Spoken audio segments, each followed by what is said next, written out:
Hi, welcome to Country Garden Cuisine in St. Charles, Illinois. I'm Chef Virginia Lopez. Today we're going to make tamales. Tamales are traditional in my family, and I just want to tell you a little bit about the history of tamales. They date back as far as 5,000 to 8,000 BC. A couple of things you should know about tamales is that they can be savory or they can be sweet. We eat them for breakfast, lunch, or dinner. I always love a sweet tamale in the morning with a cup of coffee.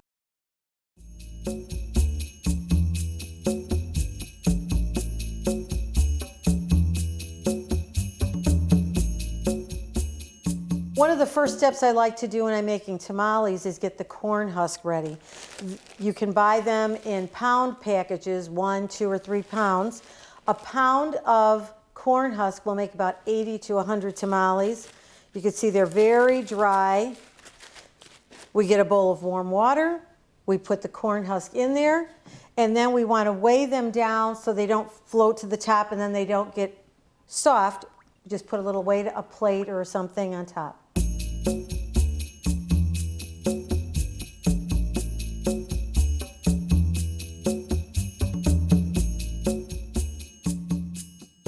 Pork tamale is one of the very traditional tamales, and we always use a pork tamale for Christmas or any festival.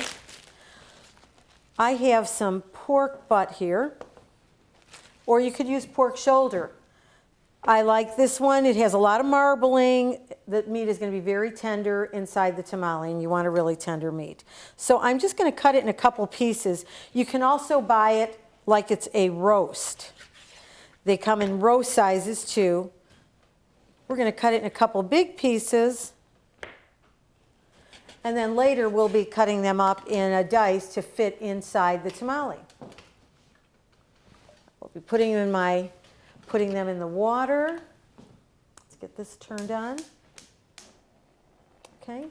The other thing we're going to use for the stock, and we're making a stock because we are going to mix the dough with the stock. So we want lots of flavor in the dough, and that's going to come from the pork stock. We've added our pork. Now we're going to add our onions.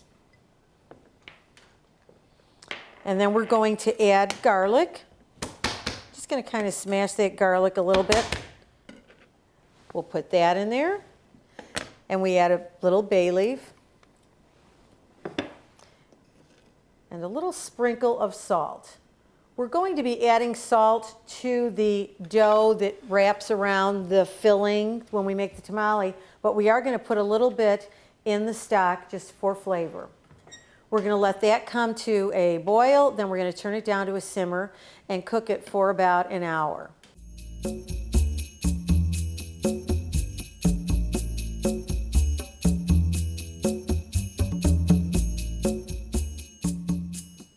Making tamales is a process. We start out by cooking the pork, making a stock, because I need the stock to make the dough, and I need the dough to put in the sauce. So we're going to start out by making our dough. We have a corn flour, we call it masa or dough, and you can get this at most grocery stores. I think it's sold everywhere. And then we're also going to use lard, not shortening or oils. So we're going to start out by using our mixer. We're going to start out by putting our flour, our corn flour, in the mixer. And then the next thing you can do with the lard, I've already measured out the lard, is we will either mix it up and whip it very light if you would like. But the one thing I like to do, my grandfather used to do it this way. He melted the lard. And it always seemed an easier way to me is just to melt the lard. So we're going to put the lard in there and get that melting. Now I've already pre-measured my broth and the baking powder and the salt. We're going to add the dry ingredients first, the masa, the teaspoon of salt, the baking powder. We're just going to mix these dry ingredients.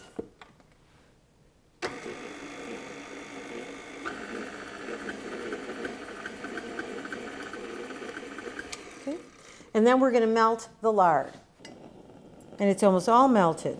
We can turn off the flame.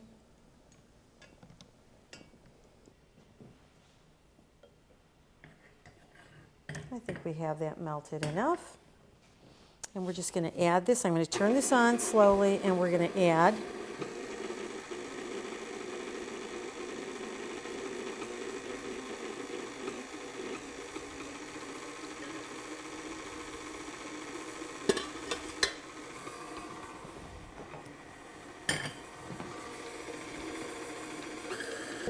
turn that up a little bit, get all the lard blended with the masa. Okay, and you can probably see this. You can see inside the bowl. Okay, the next thing we're going to add is our stock.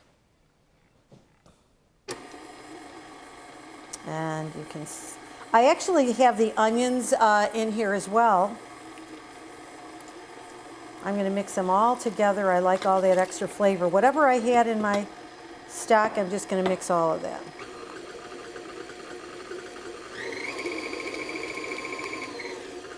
Okay, I think it's done. It's mixed. We're going to just take this out of the bowl.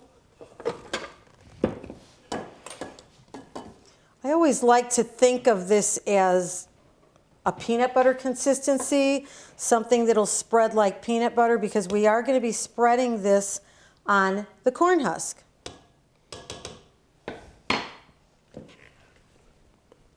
I'm going to scrape this out.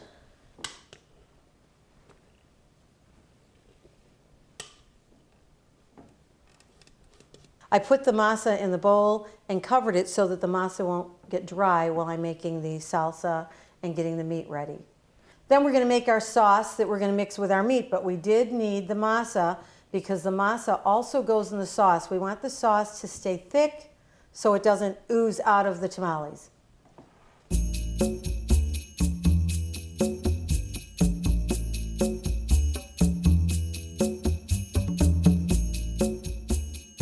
The next step is to make the salsa.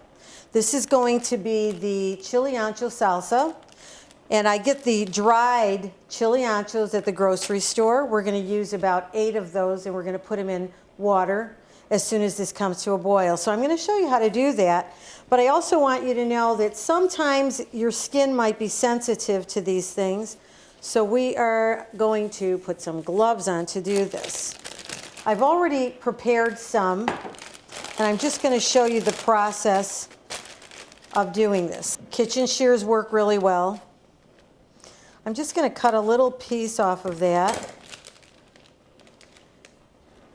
and we're going to open it up. I just want you to see how to do this. When I'm looking for chili anchos, I like to get the chili anchos that feel pliable. Sometimes I go to the store, the Mexican grocery stores, and pick up a bag and they feel really crunchy. I like them when they're more pliable, as you can see. Seeds out. We're going to take the stem off. Get that off. And if there's a little bit of the little vein inside there, get rid of that. So we're going to put that in there. We're going to do one more, or you can cut it with a knife. Open this up again. Just cut that open and dump the seeds out.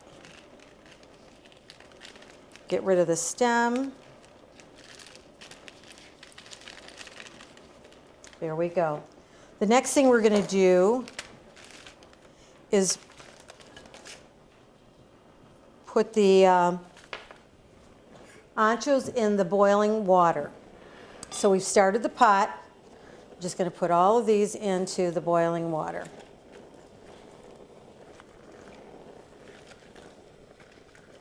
About eight of the big chili anchos will go into the boiling water.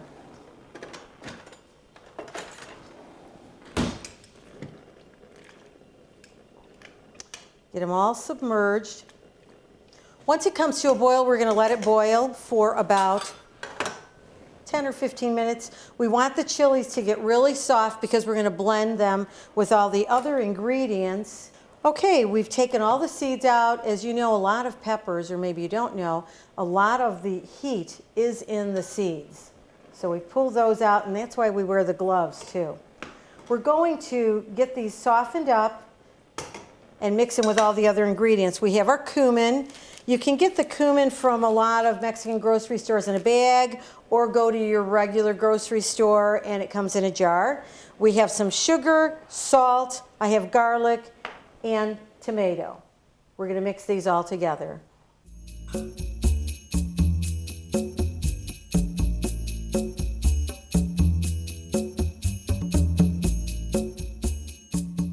We now have the dried chilies. They're all very soft, as you can see. And we need a cup and a half. And I want you to pack it in there. Just really pack it down into the measuring cup.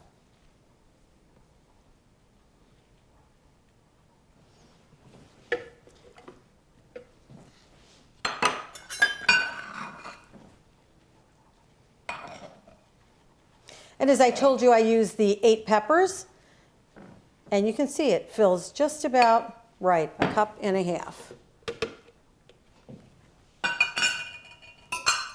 We're going to put in our tomato, our cumin seed. I can take these off now that I'm not touching the peppers.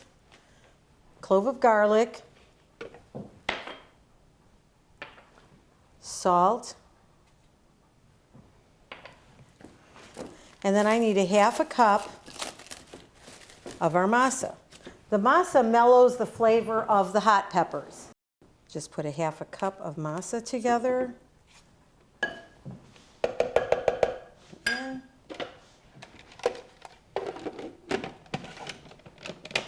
Now we're going to blend all of the ingredients to create a smooth consistency. I'm going to add the sugar after I blend it. I want to taste it, and I'm going to add a little sugar at a time until I think it tastes right.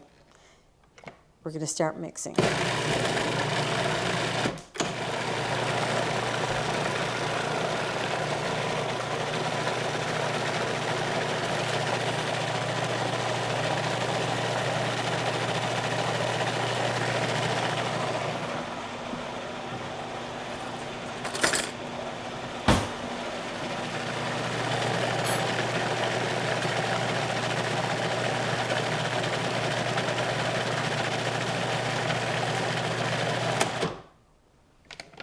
Okay, let's check that.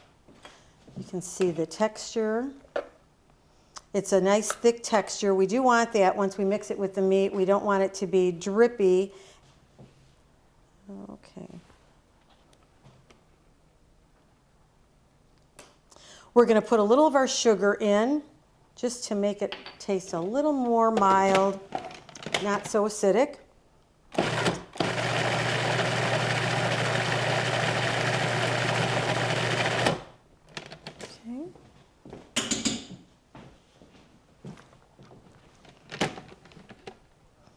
Let's try that again.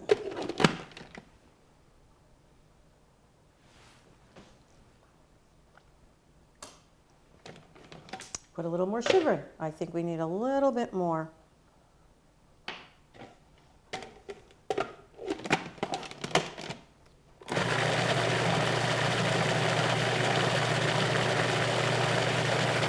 Okay, let's taste that one more time.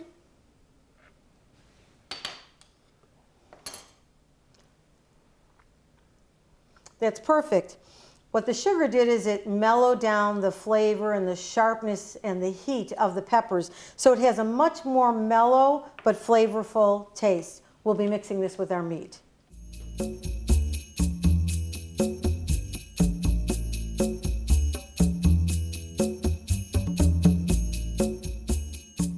Now that we have the stock done, we're going to take the meat out.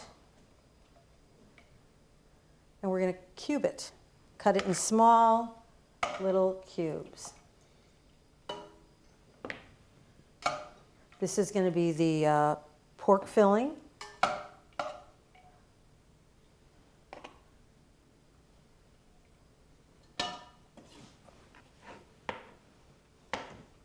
And I just cut it in little cubes. When it's this soft, it sometimes shreds a little bit. We have all decided in my family that we like it when it's chopped up. My mother has at times shredded the meat, and we just like it more in chunks. So you just chunk this up, fairly small, because we are going to fill these tamales, so we're just going to put a few pieces in there. We'll get this all cut up.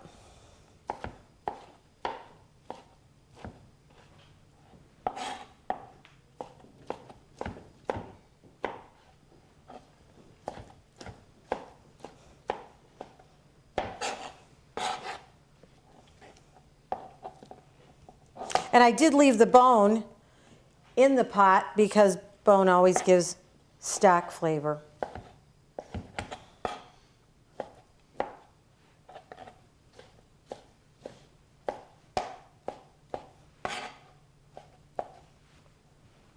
Okay, we're going to get all our other ingredients together and we're going to mix them all together for the pork filling. We'll get the salsa that we just made. We have nice cubes here.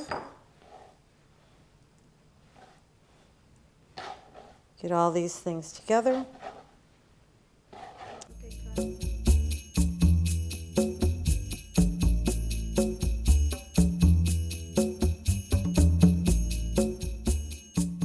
Now that we have the meat all diced, all cubed up, put that in a bigger bowl so we can mix this. And we're going to get our sauce that we've already made. And just mix this up.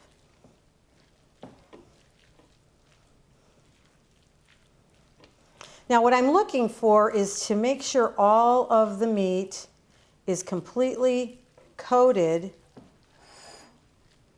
with the sauce, with the chili ancho salsa. And you can see it's not runny at all. Right there. And this one is all ready to go. Now we just have to get our corn husk and we'll start making some tamales.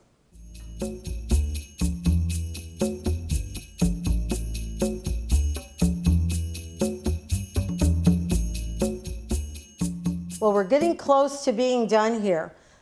We're going to take the corn husks that are very soft, and you take all of these and you stand them up in a bowl. So we're going to get a lot of these standing up in the bowl so that all the water drips off.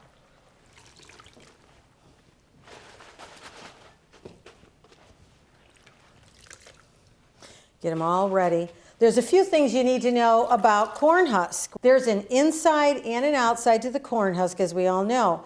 We want to spread the dough on the inside that has a smooth texture. And when you're looking at it, you'll be able to see the texture is very smooth, where the outside has all the bumps and very rough.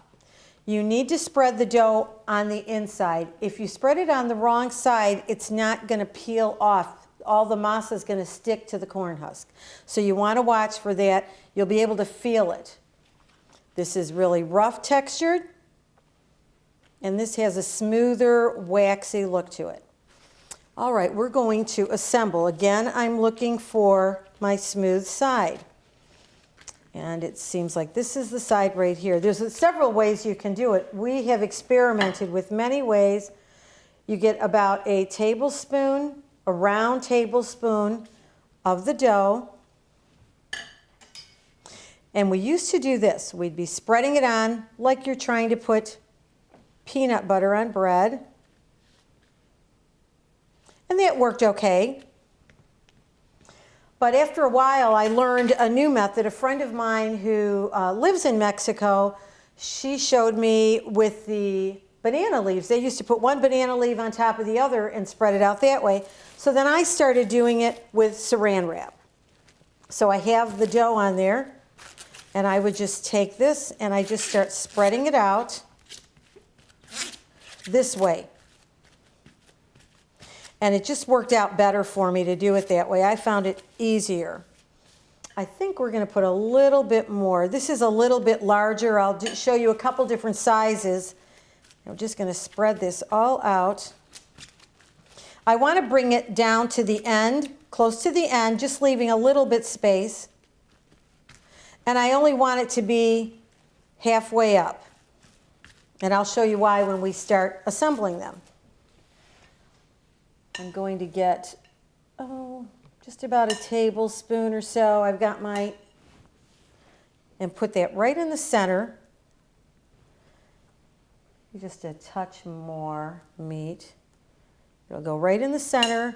And then I'm going to take the dough, the masa, bring it over this side, and then bring this over, just roll it up. And then this part, the reason I didn't put it all the way up is because I want to bend that. And then that's done. So we're going to make a couple of these. I'm going to show you a few things. Sometimes if you end up with just really small pieces, and again looking for the waxy side, you can get a couple small pieces if you're getting low and put them together. We'll do that one.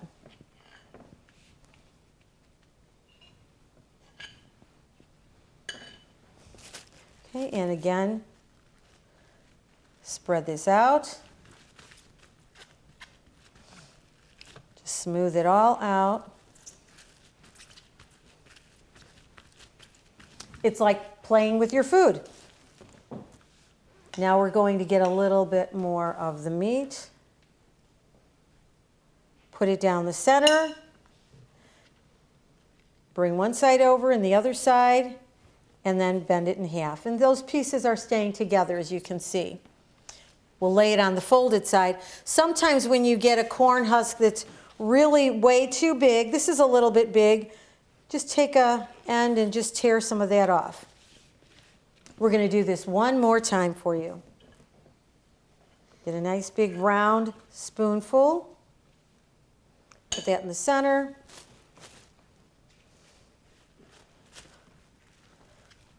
Just spread this out again. Smooth it out. And then we're going to get more of the filling. Something we haven't talked about is all the different fillings you can put into a tamale. I'm making the traditional pork. One of my other favorite is a roasted pepper and a melting cheese, like a mozzarella cheese. We have a Chihuahua cheese that the Mexican store melts, so we do some other fillings. I also do some with sweet. I sweeten the dough and I add sweet fillings. But these are our traditional pork. I'm going to show you how to assemble them in the pot so that we can steam them.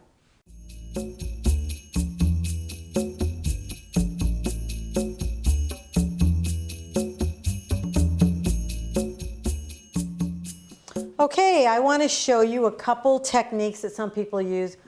I don't always do this because it's a little more time.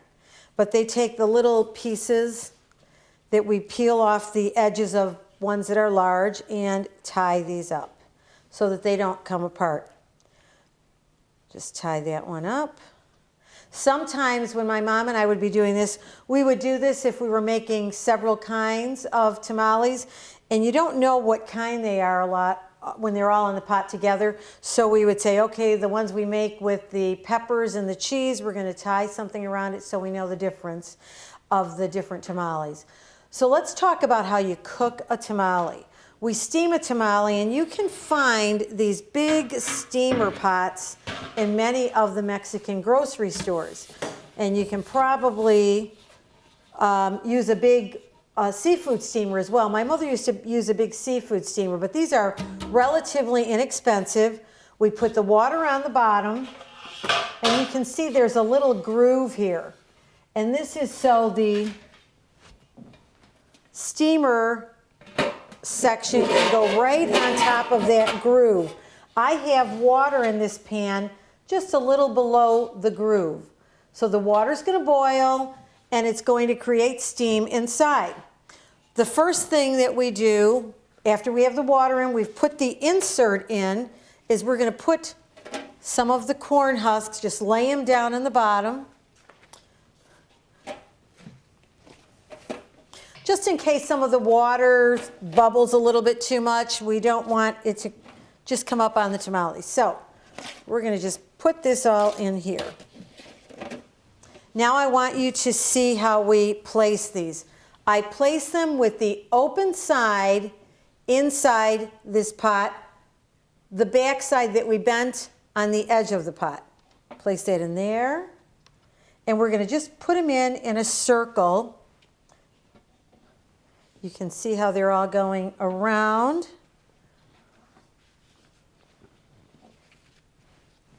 Now I know you're probably thinking, I do not have a pot like that. I don't know if I want to buy one because I may not do this all the time.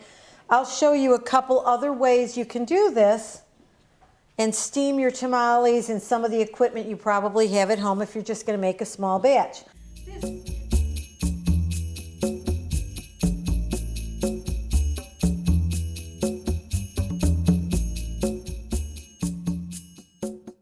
This is a small batch. We usually make, oh gosh, dozens and dozens of these things at the holiday time when I get together with the cousins. We get together, we talk about things going on in the family, and it's just a lovely time to get together with family.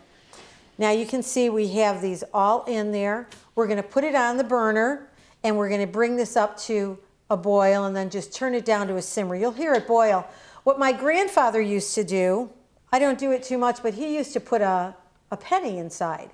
And when you could really hear that penny moving around, you know the water's boiling. So Grandpa would do that. You can also put this on if you would like and get the water boiling before you put the tamales in. It's a little hot, a little steamy, but you can place those in there. Now the next thing we're going to do is place tamale leaves on top, or you could get a wet dish towel, lay it on top. What this is doing is it's kind of holding that steam down into the pot, and it keeps it really close to the tamale. So I'm just going to put a layer of these right on top, or if you would like, you ran out of these, you can also lay a wet dish towel on top. That's all covered. We're going to cover this up. We're going to steam it for about 45 minutes to an hour. It all depends on how many you have in there. Obviously, the more layers of tamales you have in there, it's going to take a little longer to cook. But once they're done, I will also show you how you can tell when they're done. Well, we're all done. That was a process, wasn't it? That's why you invite your friends and your family to come over, and everybody does a little step, and you get them done, and they spread the dough on the corn husk, and you're done a lot quicker. So after about 45 minutes, check them. Take that lid off.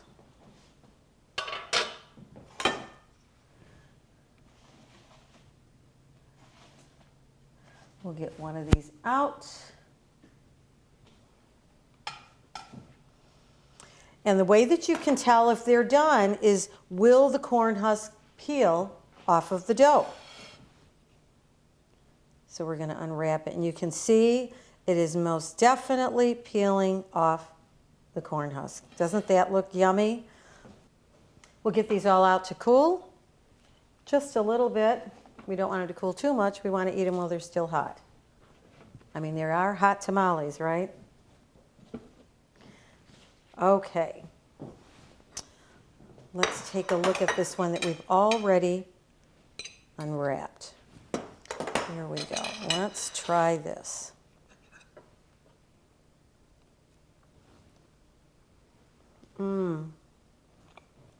Really good.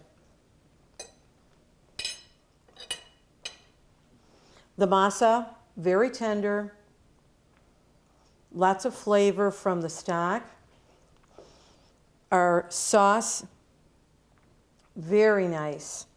The sauce with the mellowness of the masa, wonderful flavor. And do keep in mind, if you want to do others, there's other variations. Just let your imagination run wild. Whatever you think after you taste this batch, what would be really great inside there, you can add that. I do roasted peppers and chicken with chipotle. Some people do just something simple like pinto beans and some cheese. So just think of this as a sandwich. Just mix it up and put different things in it and Enjoy. Have a nice holiday. Bye-bye.